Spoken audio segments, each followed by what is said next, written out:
Shalom, selamat beribadah Oma, Opa, Mama, Bapak, Kakak dan adik-adik terkasih.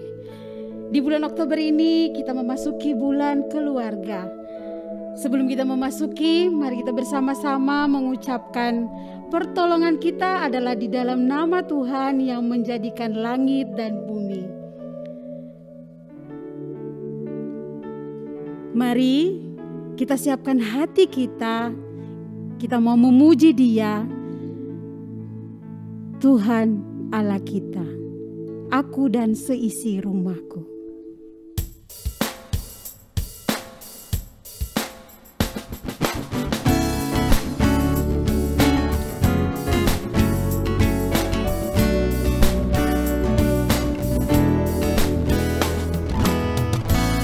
Bersatu dalam kasih,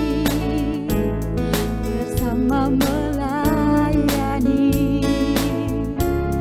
dan saling mengampuni, ini doa kami, ini rindu kami.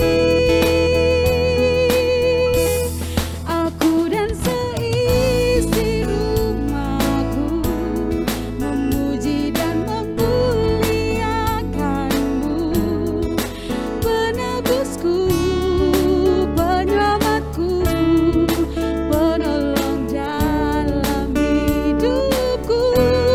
Aku dan seisi rumahku mengangkat tangan mengandalkan-Mu, bersatu hati mengasihi-Mu, melayani Tuhan seumur hidupku.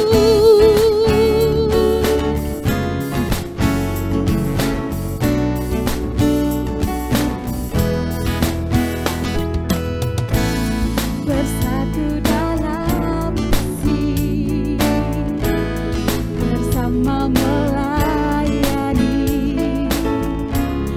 dan saling mengampuni, ini doa kami, ini rindu kami. Aku dan seisi rumahku memuji dan memuliakan-Mu, penebusku, penyelamatku, penolong dalam hidupku.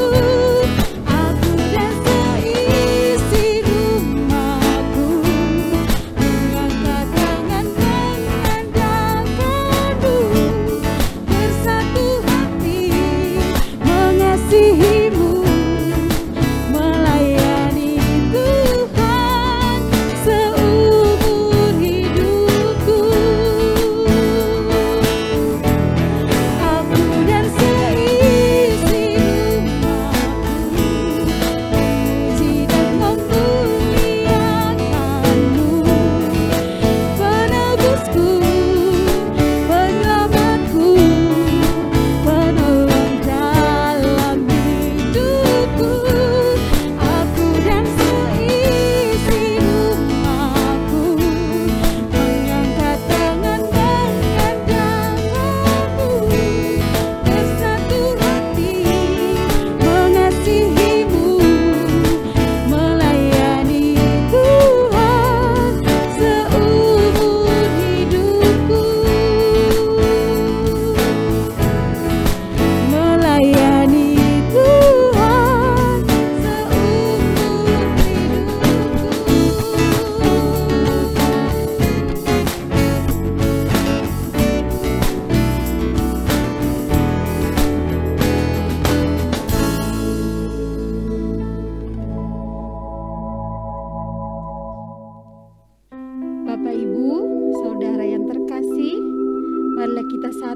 dalam doa untuk mengaku segala dosa dan kesalahan kita.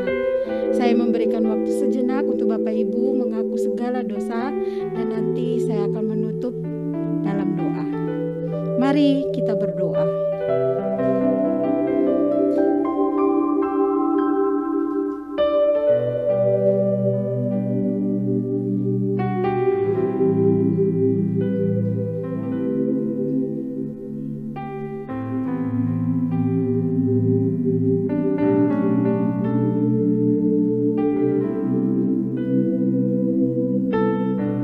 Tuhan Allah Bapa kami yang bertakhta di kerajaan sorga, Bapa yang kami sembah dan kami sapa di dalam nama Tuhan Yesus Kristus. Tuhan Yesus yang baik, hari ini kami datang untuk mengaku segala dosa-dosa dan kesalahan kita, baik perkataan dan perbuatan yang mungkin menyakiti hati-Mu. Kiranya kami memohon Engkau mengampuni segala dosa-dosa dan kesalahan kami. Inilah doa kami ya Bapa. Di dalam nama Tuhan Yesus Kristus, kami telah berdoa dan bersyukur. Haleluya. Amin.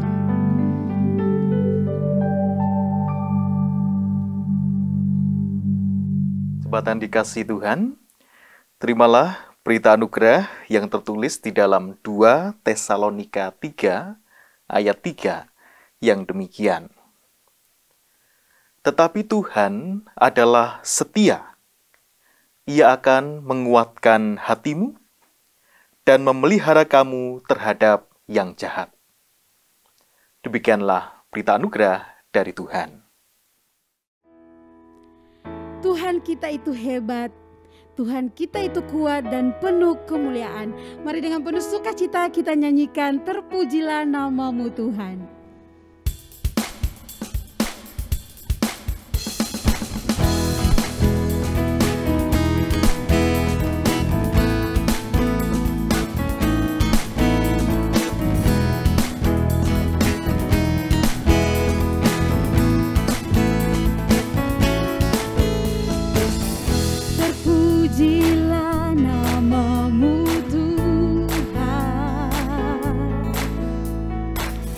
Ku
Bapak dan Ibu, saudara-saudari, serta anak-anak sekalian, marilah sebelum kita menerima firman Tuhan, kita mempersiapkan hati dan diri kita dalam doa Eplikesia. Mari kita bersama berdoa. Tuhan Allah Bapa Surgawi, Tuhan yang penuh kasih, rahmat dan setia kepada setiap kami, baik anak-anak, remaja pemuda, dewasa maupun yang lansia. Dalam ibadah intergenerasi yang penuh dengan syukur dan sukacita ini, kami akan membaca dan merenungkan sabda firman-Mu. Kami berserah pada pimpinan dan tuntunan Roh-Mu yang kudus, sehingga kami dimampukan untuk mengerti apa yang menjadi kehendak Tuhan yang dinyatakan melalui firman-Mu. Hamba-Mu orang berdosa ini, kiranya Tuhan berkenan memakai untuk mewartakan sabda Tuhan, sehingga yang disampaikan hanya seturut dengan kehendak-Mu, demi kemuliaan nama-Mu dan sungguh membangun kehidupan iman kami. Di dalam nama Tuhan Yesus Kristus kami berdoa. Amin. Surat Paulus kepada jemaat di Filipi, pasal 2 ayat 1 sampai dengan 8. Surat Paulus kepada jemaat di Filipi, pasal 2 ayat 1 sampai dengan 8. Jadi, karena dalam Kristus ada nasihat, ada penghiburan kasih, ada persekutuan roh, ada kasih mesra dan belas kasihan, karena itu, sempurnakanlah sukacitaku dengan ini. Hendaklah kamu sehati sepikir, dalam satu kasih, satu jiwa, satu tujuan, dengan tidak mencari kepentingan sendiri atau puji-pujian yang sia-sia. Sebaliknya, hendaklah dengan rendah hati yang seorang menganggap yang lain lebih utama daripada dirinya sendiri, dan janganlah tiap-tiap orang hanya memperhatikan kepentingannya sendiri, tetapi kepentingan orang lain juga.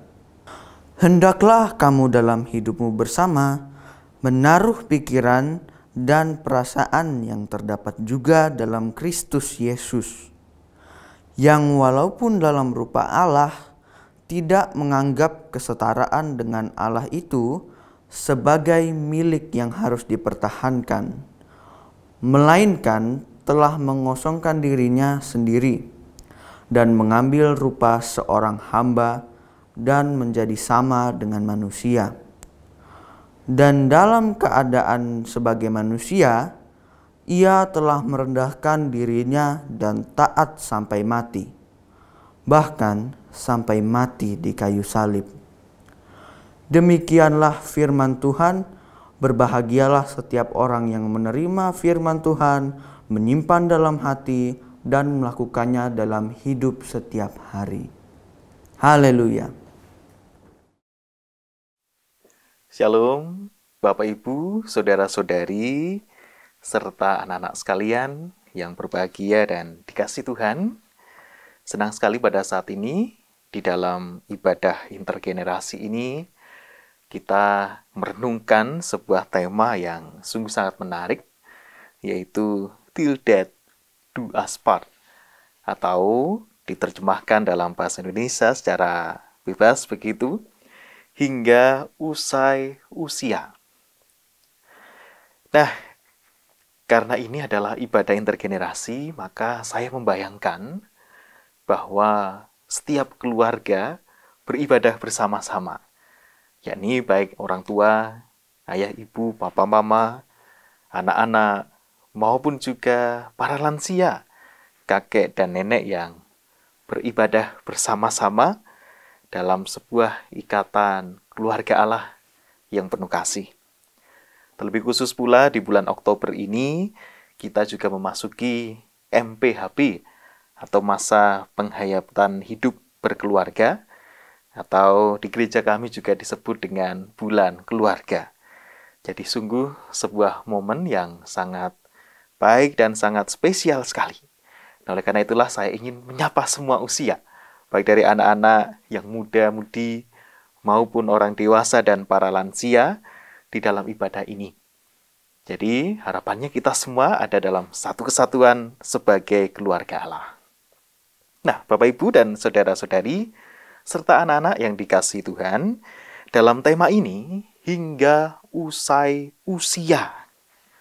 Hingga usai usia.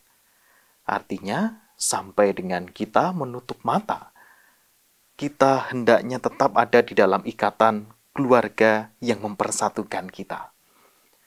Nah, di dalam bacaan yang lain, di dalam Kejadian 23 ayat 1-20, kita mendapati kisah Abraham dan Sarah. Di sana Abraham dan Sarah menjadi pasangan yang begitu setia sampai dengan akhirnya, bahkan ketika Sarah meninggal dunia, Abraham mengusahakan supaya istrinya ini mendapatkan tempat pemakaman yang layak. Dan di sana menunjukkan bagaimana cinta kasih dan kesetiaan yang diwujud nyatakan oleh dua pasangan ini dalam ikatan yang sungguh luar biasa sampai maut yang memisahkan. Nah, yang jadi pertanyaan, mereka bisa sampai hingga usai usia. Lalu pertanyaannya, setiap kita apakah juga bisa demikian hingga usai usia? Atau yang lebih sederhana pertanyaannya, apa sih resepnya sehingga hingga usai usia itu tetap bersatu di dalam ikatan kasih? Coba mungkin yang beribadah bersama-sama, baik dari anak-anak, muda-mudi, orang tua, dan para lansia, mungkin kita bisa bertanya dan belajar dari para orang tua, dari para lansia. Ditanyain coba, kakek, nenek, atau eyang, atau engkong, apa sih resepnya? Sehingga sampai dengan akhir, atau bukan sampai dengan usia yang sudah sepuh, yang sudah tua, tetapi masih dapat merasakan ikatan cinta kasih yang luar biasa bersama dengan pasangan. Apakah karena memang tidak pernah bertengkar, tidak pernah berselisih, tidak pernah marah-marahan, atau tidak pernah diam-diaman? Mungkin jawabannya tidak. Karena yang namanya dalam kehidupan keluarga pasti ada masanya kita mungkin ada perselisihan, beda pendapat, atau bahkan diem-dieman, atau mungkin juga marah-marahan, atau yang disebut dengan ribut dan rukun. Nah, itu kata Bapak Andar Ismail, menggambarkan kehidupan pernikahan itu seringkali demikian. Nah, Bapak Ibu, saudara-saudari, dan anak-anak yang dikasihi Tuhan, dalam situasi yang demikian, bahwa dalam kehidupan keluarga kita tidak selalu dalam relasi yang baik-baik saja. Mungkin ada perselisihan, bahkan mungkin juga ada konflik. Nah, dalam situasi seperti itu, pasti dimungkinkan juga bahwa ada hati yang terluka, mungkin juga ada relasi yang retak, yang mungkin sampai dengan saat ini kita masih belum merasakan pemulihan yang seutuhnya. Dan pada akhirnya karena situasi yang demikian menyebabkan adanya luka batin yang kita rasakan, baik entah pada orang tua, pada anak-anak, maupun pada anggota keluarga yang lain. Pasti ada luka batin di antara anggota keluarga. Dan yang terpenting adalah bukan soal menyembunyikan luka batin itu, melainkan bagaimana menerimanya, mengakuinya, dan memulihkan atau menyembuhkannya. Nah, coba kita tanya pada anak-anak sekalian atau yang remaja, pemuda, para muda-mudi. Pernah tidak dimarahi orang tuanya? Atau bertengkar sama papa mamanya, ayah ibunya? Biasanya bertengkar soal apa? Atau dimarahi soal apa? Nah, seringkali ketika para anak-anak maupun yang muda-mudi ini dimarahi sehebat apapun, atau orang tuanya marah sehebat apapun, pasti akan bisa kembali rukun, bisa kembali sayang-sayangan, seperti sedia kala. Nah, itu menunjukkan, Bapak Ibu, saudara-saudari dan anak-anak terkasih, bahwa kita mempunyai kemampuan dan potensi. Sekalipun pernah ada situasi ribut, tetapi pasti ada masanya rukun kembali. Nah, marilah kita belajar dari surat Filipi pasal 2, surat yang dituliskan oleh Rasul Paulus ini.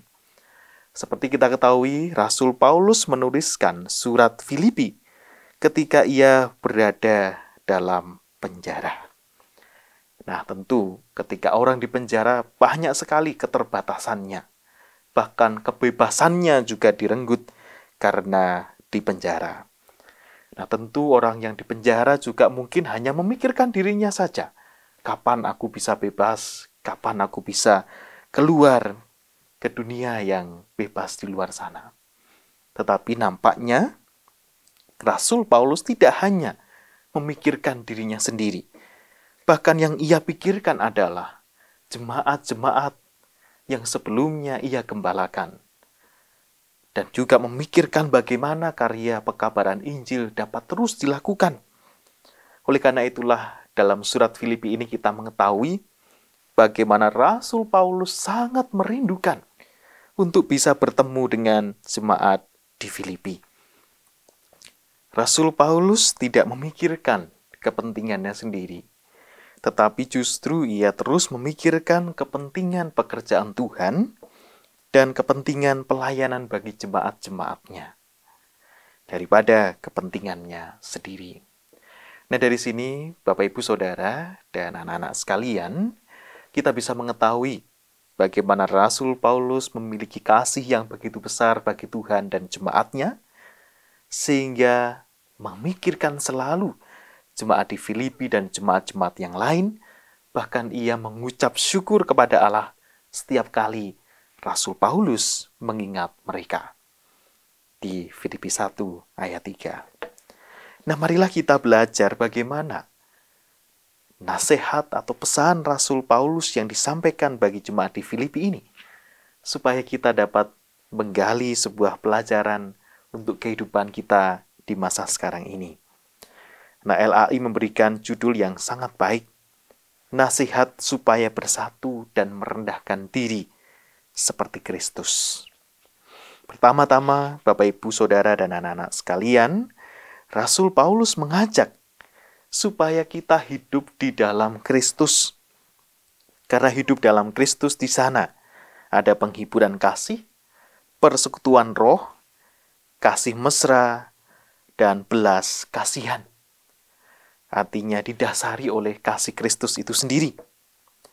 Kemudian juga kita diajak untuk sepikir, satu kasih, satu jiwa, satu tujuan, dan tidak mencari kepentingan serta pujian yang sia-sia. Karena hal-hal itu seringkali menunjukkan bagaimana egosentrisme atau kepentingan diri ketika seseorang mementingkan dirinya dan mencari pujian bagi dirinya sendiri. Bapak, Ibu, Saudara-saudari yang dikasihi Tuhan dan anak-anak terkasih, Rasul Paulus mengajak supaya setiap kita memiliki kerendahan hati. Nah, di ayat berikutnya ia mengatakan, sebaliknya hendaklah dengan rendah hati seorang menganggap yang lain lebih utama daripada dirinya sendiri. Di dalam sifat yang rendah hati, artinya kita menyadari kelemahan-kelemahan kita. Tidak menganggap diri kita yang paling benar, yang paling baik, dan tidak bisa salah. Artinya kita juga mementingkan kepentingan orang lain daripada diri kita sendiri. Rasul Paulus sudah memberikan teladan yang demikian. Sekalipun kondisi kehidupannya sulit di dalam penjara, tetapi ia terus memikirkan bagaimana supaya jemaat-jemaat memiliki pertumbuhan iman. Nah, yang kedua, Bapak, Ibu, Saudara-saudari, dan anak-anak sekalian, Rasul Paulus mengajarkan supaya setiap kita bisa dan mampu untuk hidup bersama.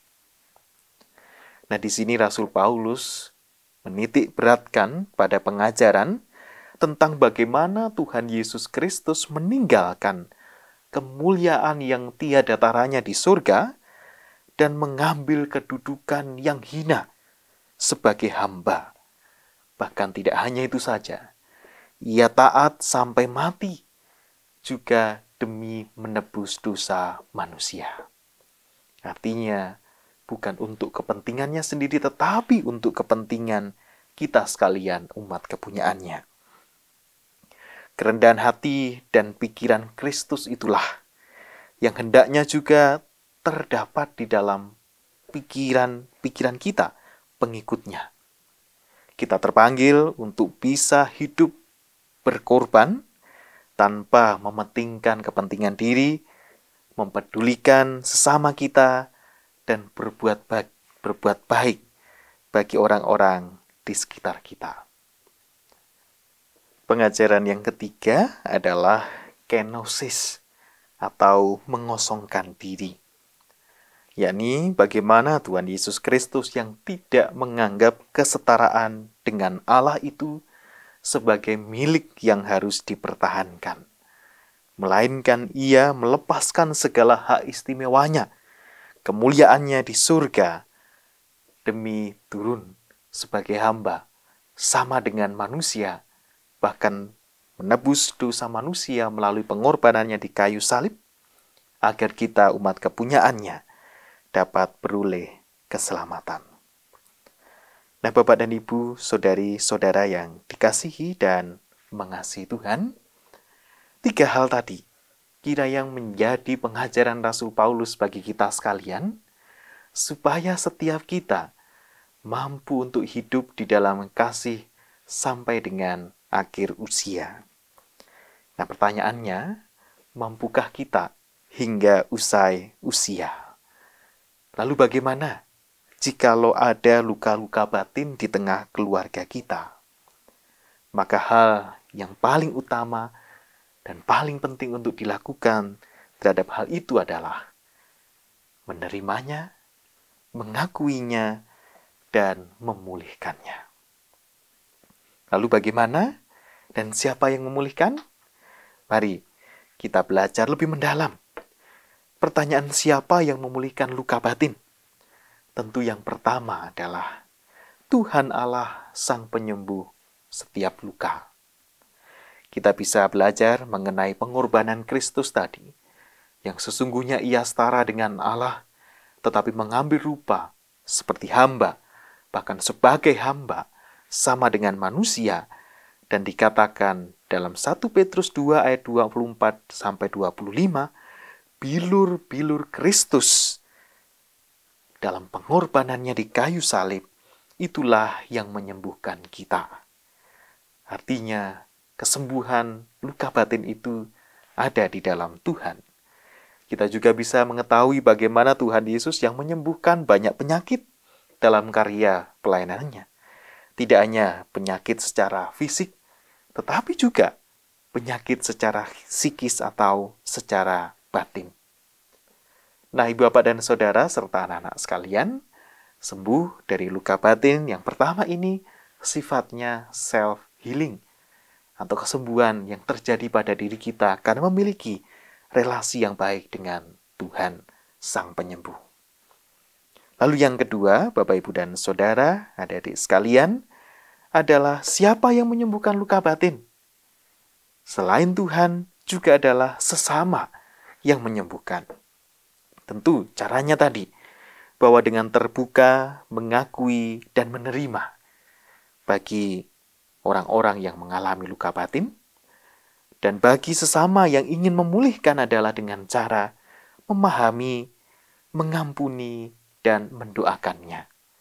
Seperti halnya di Efesus 4 ayat 31 dan 32 dikatakan, segala kepahitan, kegeraman, kemarahan, pertikaian, dan fitnah hendaklah dibuang dari antara kamu.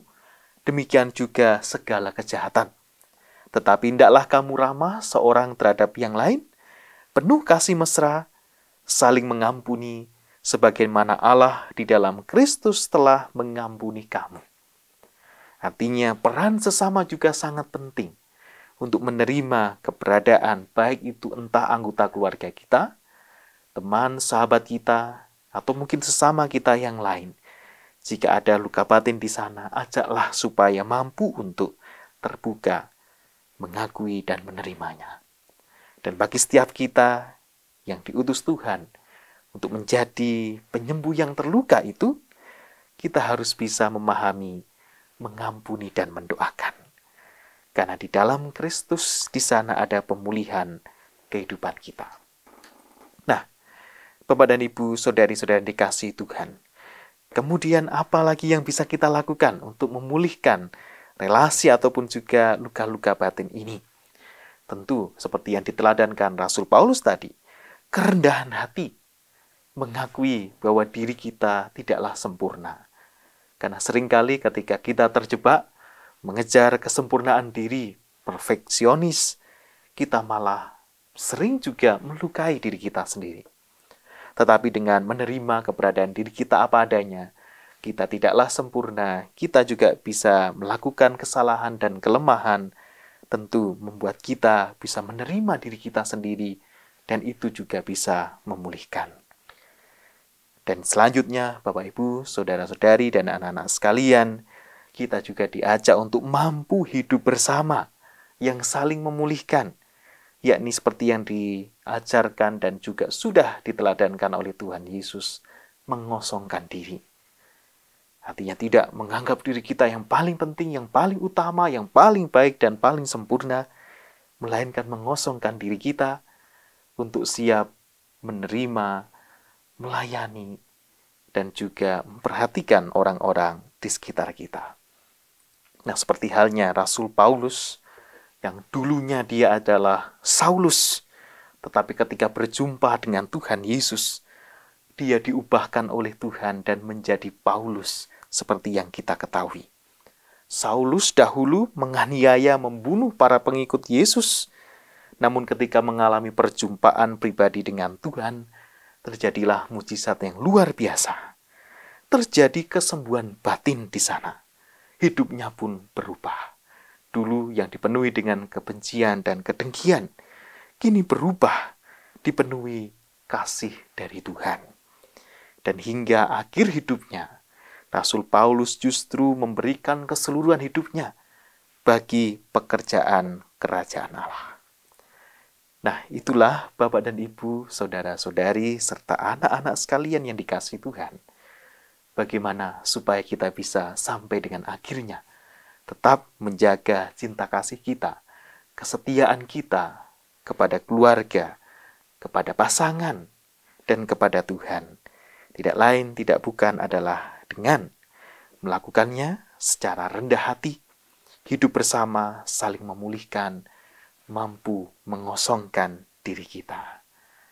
Ingat bahwa di dalam setiap relasi, baik dalam keluarga, dalam pertemanan, dalam persekutuan, bahkan di lingkungan kita yang lebih luas, pasti pernah ada yang namanya keretakan relasi. Mungkin ada luka batin di sana. Bukan soal bagaimana menutupi keretakan relasi dan luka batin itu, tetapi justru bagaimana caranya kita supaya menerima, mengakui, dan memulihkannya. Sehingga apa yang menjadi tema kita, till death do us part, hingga akhir usia, kita tetap menjalin kesatuan, kesetiaan, dan cinta kasih di dalam keluarga kita. Nah, Bapak dan Ibu, saudara-saudari yang terkasih di dalam Tuhan, kiranya demikianlah beberapa pengajaran yang sangat penting dari Rasul Paulus ini, supaya kita mampu mewujud nyatakannya di dalam keluarga kita. Baik sebagai anak-anak, para muda-mudi, para orang tua, maupun juga para lansia. Selamat merayakan masa penghayatan hidup berkeluarga, dan kiranya Tuhan senantiasa memberkati keluarga kita. Tuhan memberkati. Amin.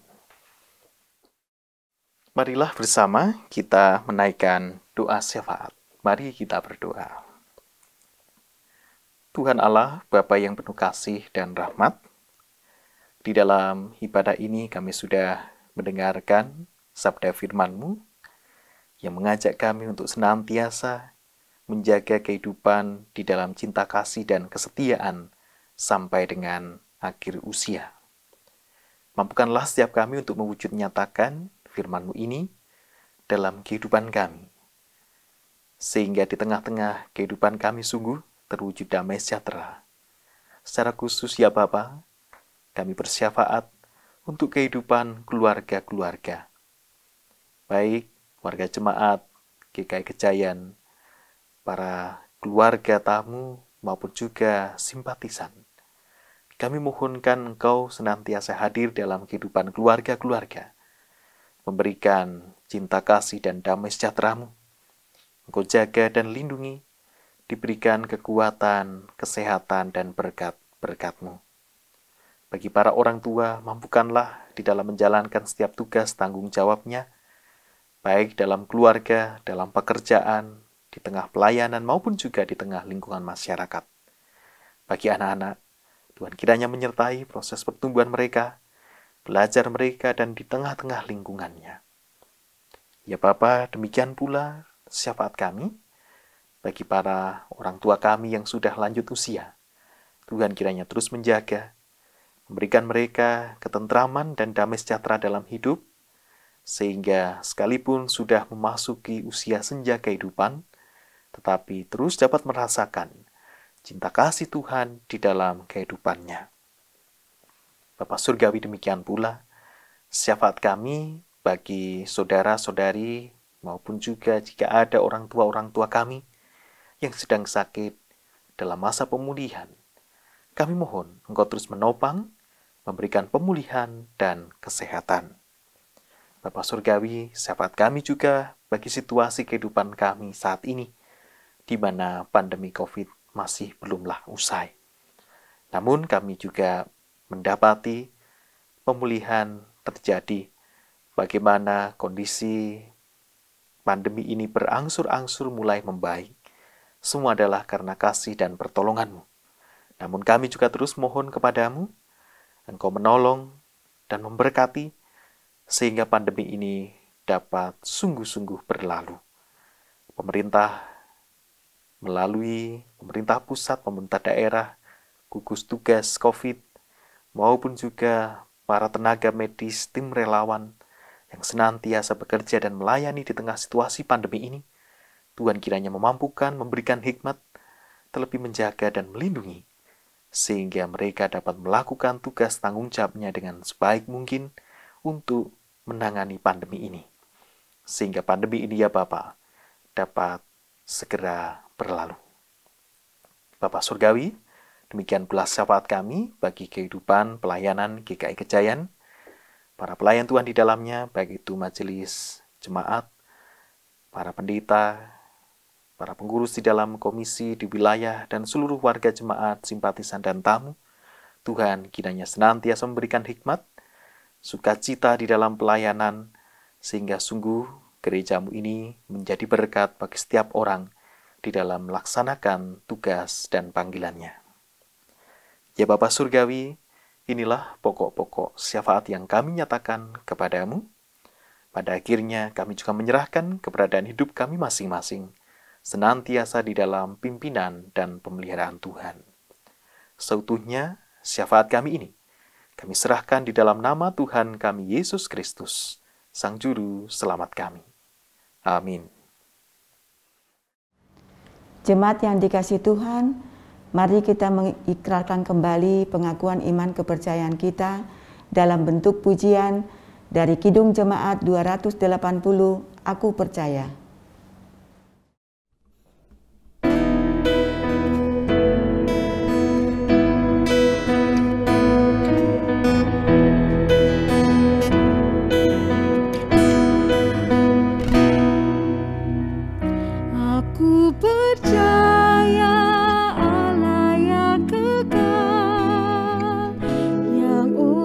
Sabda kita kenal.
Saat ini kita akan memberikan persembahan sebagai rasa syukur kepada Tuhan.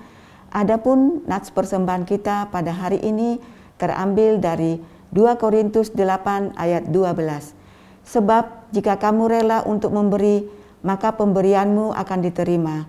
Kalau pemberianmu itu berdasarkan apa yang ada padamu, bukan berdasarkan apa yang tidak ada padamu.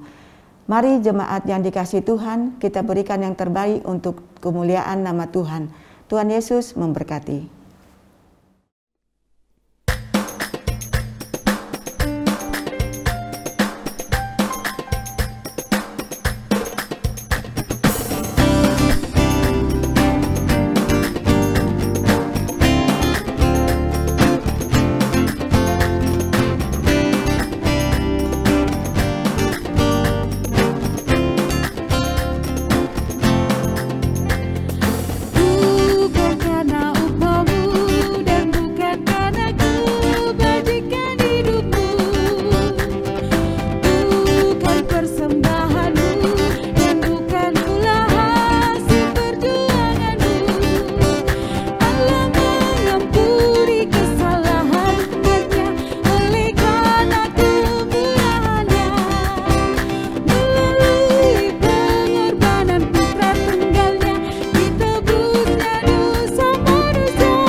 Bersyukur, hai bersyukur selamanya.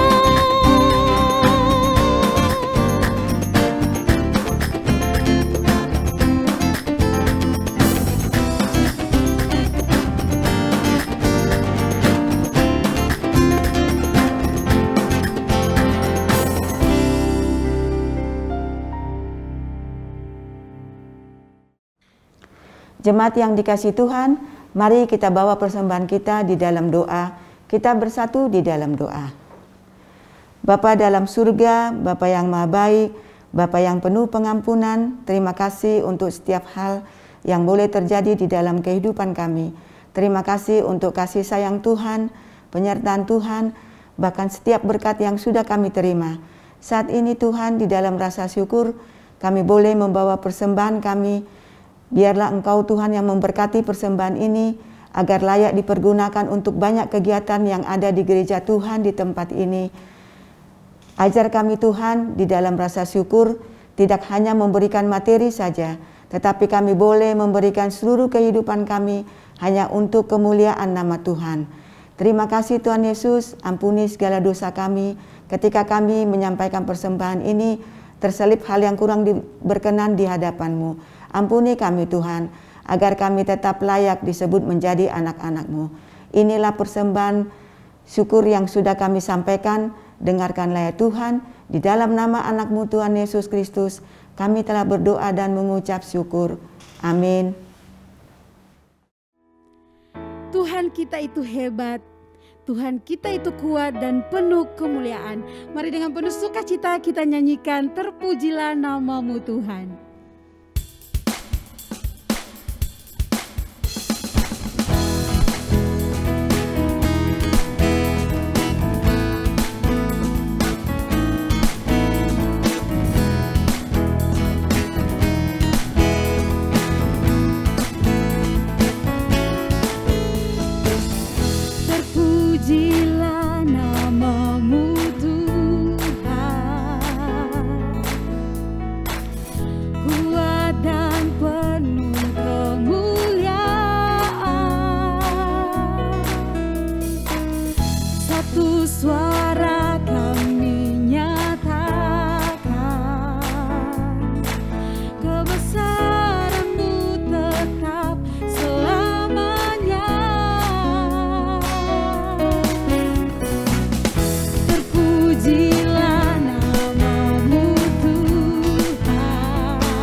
Marilah Bapak dan Ibu, saudari-saudara dan anak-anak sekalian, kita mengarahkan hati dan pikiran kita kepada Tuhan dan kita menerima berkat-Nya.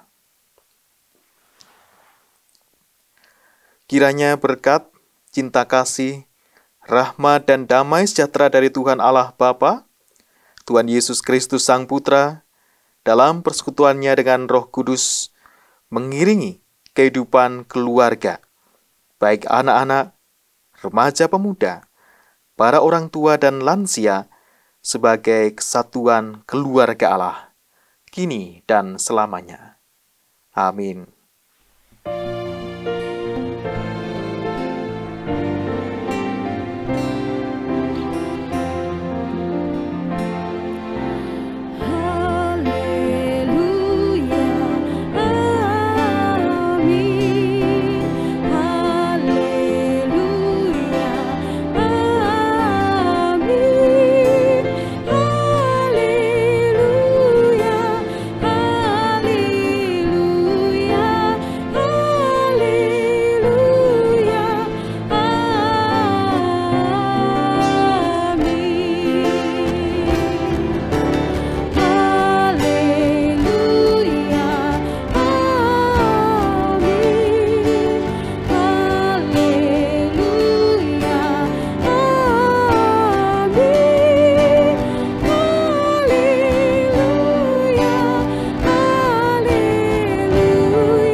Selamat melanjutkan aktivitas dalam keseharian kita.